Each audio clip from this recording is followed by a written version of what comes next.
Last year, I bought one of the UK's oldest ice cream companies, Rossi's. As established and as loved as this ice cream brand is, it doesn't actually make any profit. In this video, I'll show you an inside look into how I plan on turning this business around and making it a success once again, but it's not easy. We haven't got enough electric in this building. We need to pay 40 grand for the electric company to give us more supply. And I literally have invested so much of my personal money and capital into getting this business turned around. So tough at times, but it's what you do, isn't it? Well, we're here, gang, as the last remnants of the Rossi factory warehouse move. You can hear everyone banging away there as they're moving all the stuff. And you find stuff, don't you, when you're moving house, stuff that you didn't know you had, like this brolly. So I'm just going to keep this to walk around now, just in case it rains indoors. Let's go and see what we're doing at the new factory. And it's a big investment. Gang, I've invested millions of pounds into buying this business, buying other business to fold into Rossi, buying the warehouse. I'm excited about it because we're going to transform this loss-making ice cream company into a massive, brilliant, profit-making company. And I can't wait to share a whole story with you here on this YouTube channel. Let's go. What's that, 4 grand, wasn't it? Yeah, just under, yeah. It's one of my smaller bills at the moment, Paul. Next 28 metres will go all the way along that back wall. And you're going to bring all the old shelving and reuse. When is that coming over? As soon as I can have it. So we get everything done. If you want us to, all the main boards, all the panel board, all the circuits into the second-hand power supply is done. Yeah. We're hooked up. So, and that, what was it again? 40 grand? They've reduced it to 40 grand. They've knocked it down 17 grand plus that, I think it was. So we're saving 20 by not going all the way down that road. We've got no choice but say yes, haven't we? At the moment, we've got no choice but to say yes, unfortunately. When have I got to pay that 40 grand now? Can you ring him and ask him, can you like spread it over like 2 or 3 months? They must be able to, mustn't they? Yeah, can you ask that for me? Yeah. You're probably wondering what's happened in that conversation. Basically, we haven't got enough electric in this building and we need to pay 40 grand for the electric company to give us more supply. There's that thing that you used to call risking it all. And I literally have invested so much of my personal money and capital into getting this business turned around. And it's just like never ending, never ending, never ending. They need more, they need more, they need more. So tough at times, but it's what you do, isn't it?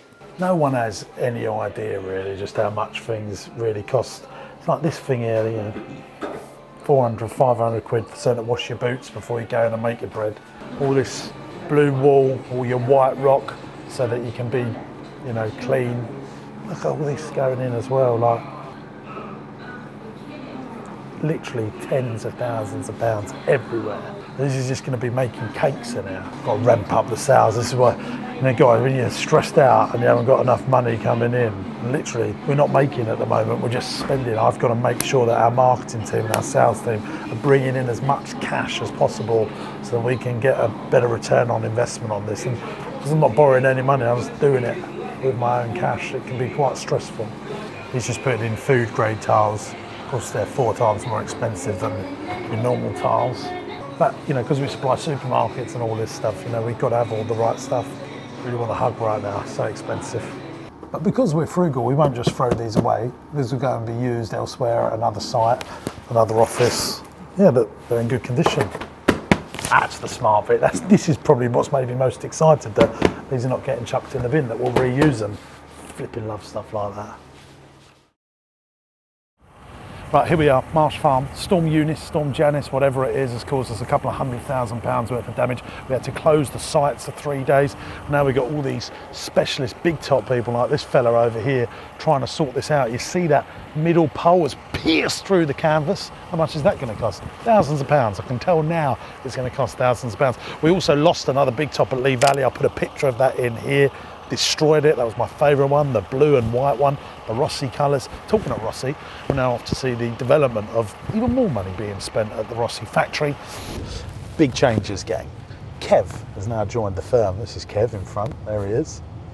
He's our new chauffeur slash driver. Loads of people have actually messaged me and said, James, I can't believe you drive everywhere yourself. That's because I'm frugal on costs so we can be generous on investment in the business. But actually, I've already realised within a couple of hours actually being driven to all of our places. I've done loads of work already, so it's a much better use of my time. So thank you for everyone that advised me on that. Let's talk about that frugal and cost generous on investment thing. The new Rossi warehouse factory, we've already run out of space. I now need to buy another warehouse. We've run out of office space. The business is just growing. You know, we're growing at such a speed. I sort of started the pandemic with sort of £8 to £9 million worth of revenue, and we've come out of the pandemic with £20 to £22 million worth of revenue.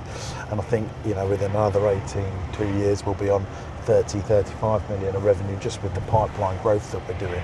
I now need to try and find some more money to buy more storage space, because we've got loads of orders coming in for our teddy bear business and arts and crafts business. So we're going to go around now and see just how much of a challenge that is.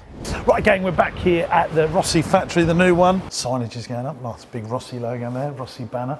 This will be the entrance. We've started putting some classic signage up there. Look at some of the original Rossi vans, I love it. And then through here, there's going to be the bakery, all the floors in now, all the food grade flooring. I'm just about to dive into a meeting with our bakery business that we bought, big commercial bakery. It's doing about £1.5 million of revenue a year, and we're trying to interject that business into the Rossi brand, renaming it Rossi Bakery. Got a little phrase that we're coming up here. Ice cream makers and bakers since 1932, because we've been selling cakes traditionally as Rossi anyway. So I'm going in to find out all the strengths, weaknesses, opportunities and threats that business has in what I like to call my lion meeting. What did I do last week? What issues have they got? What opportunities are there for the business, and what we're going to do next week? There's some challenges there with this business as we're integrating it into Rossi, but let's go and have that meeting. The future here. It's 1,000,000 miles an hour, and I feel like I'm just kind of hoping I can keep up. But you had come in on the stall. No, I know, yeah. I think I've never been so excited about something that loses so much money. Yeah. Because it just feels like. So how much is that? So that is the cheapest version. A few little tweaks and I think it does the job, doesn't it? You won't charge us to put the Rossi logo on the front, I don't know. No, I mean, my challenges are with all this, you know, especially when I went to the parlour for a coffee this morning and a bit of food. People love Rossi and we've got to be very protective over it. So when we do this, you know, we've got to be. The minute we stick a Rossi logo in these market stalls, but the uniform, everything needs to be like we cannot put a Rossi logo in there just because we want it to rebrand. It will ruin us if we get this wrong. It needs to be fantastic, especially where it's not ice cream, so it's even more confusing for people. What the hell is going on? It's a launch. That's where that back it's a launch, isn't it? Storage, isn't it? Yeah. But we sell so many cakes in the main store, so that bit does. Yeah, just get rid of all that and just put ice cream makers and bakers since 1932. We're also, hopefully, within the next couple of weeks, we'll have sample uniforms made from India. We're getting flown over, won't we? Maybe you can model them, Tone. get large, extra large. And we get a catwalk in here. What was that show? What was the song? The fashion. Oh, anyway, yeah. I'll let you know the feedback of the donuts and where we're at with making more products. Yeah. I think it's good that we got this break even thing now, 20 grand break even a week, so anything over 20 grand. If we're spending the same sort of money on stock.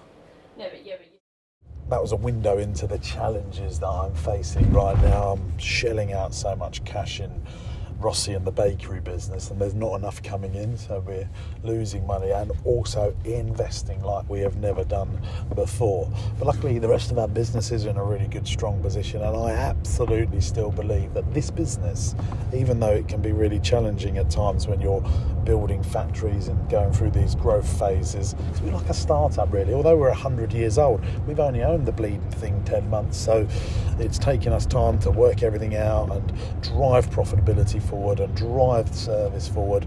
But you know, you're listening here in these meetings of just the weekly challenges that businesses have when they're starting out, and it's not easy. You know, there is challenges and we're sorting them out. Tomorrow we've got the BBC coming down to do a piece on Rossi, so that's where you get an established brand where the BBC want to come and, you know, film you and put it on BBC One. That's powerful. It's just we've got to make the thing bloody profitable. We're here at the Rossi Parlour right now, and we've got BBC One making the news because on Tuesday Southend becomes a city, so we're getting Rossi on BBC One to get people talking about us, because I love a bit of PR and marketing, as you know. Right, let's see what they're up to. This parlour and the 4 separate shops all used to be owned, and the factory and the brand, by the Rossi family, and then someone bought that, and it's just all of them have all been sold. So this is owned by someone separately, that one over there is owned, and blah blah. But we supply all the ice cream and license the brand to all of them. over time we want to buy them all back, and that's what we will do over the years. So David, campaigned that for all of his life, and I think it's very fitting that the council have made that decision to do that. I'm absolutely 100% behind it. It's getting Southend on the map, more people talking about Southend. I think it's going to drive tourism up. I think it's going to drive investment into the town, that's going to drive jobs and the economy, all the things that I'm super passionate about as an entrepreneur and as a business owner. I believe in the Essex economy, the Southend economy, so giving us city status makes me very proud, a very special place in my heart. Like, I was in a restaurant in Chelmsford the other night, a Thai restaurant. He said, "Why don't you serve Rossi ice cream on the menu?" They went, "Well," they didn't really know it because they're not born and bred here, multi-generational. I said, "I'll go and ask any of your customers in this restaurant if they know Rossi ice cream." So I went to the first one. They went, "Oh, I love Rossi, we used to go there as a kid." And he said, the bloke that owned the restaurant went, "That's fluke. You're not going to get that again." We went round.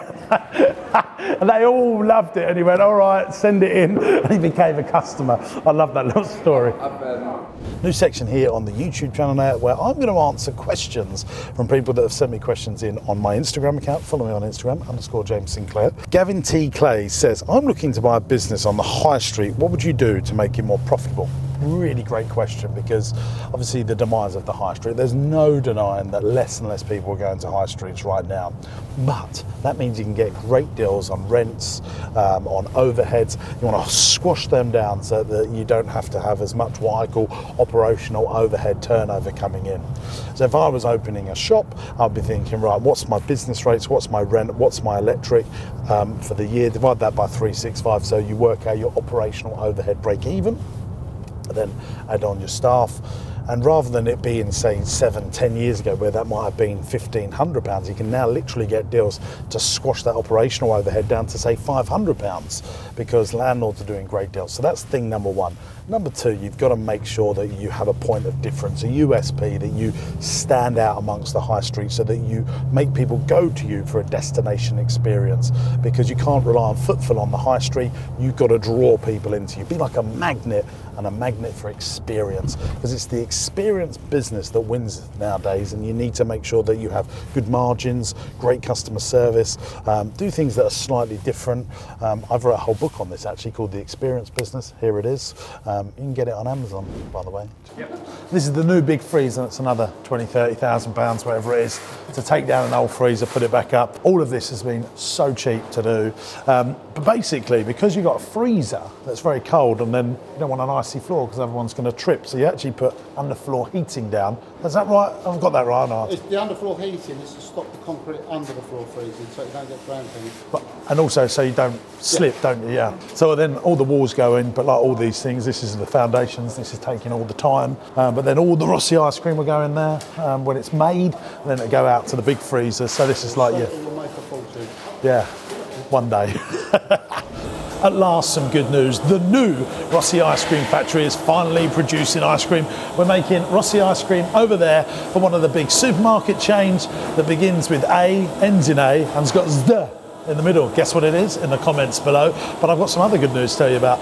If you love me on YouTube, maybe you want to come and see me live in one of my seminars. I'm putting on our first YouTube meetup in London in the end of September. It's called the Business Masterclass. I'm going to show you all the things I know about growing companies, buying companies, scaling company ups, raising finance, and how to do it as frugally as possible, because you've got to be nifty when you're an entrepreneur, and tickets are only a few £100. That's nifty. So if you want to come see me in London for 2 great days to grow your business, come along to Business Masterclass. I'll put a link here. It's jamessinclairbmc.net, or there's a link in the video description. I'd love to see you for 2 days in London to help grow your business. Right, let's go.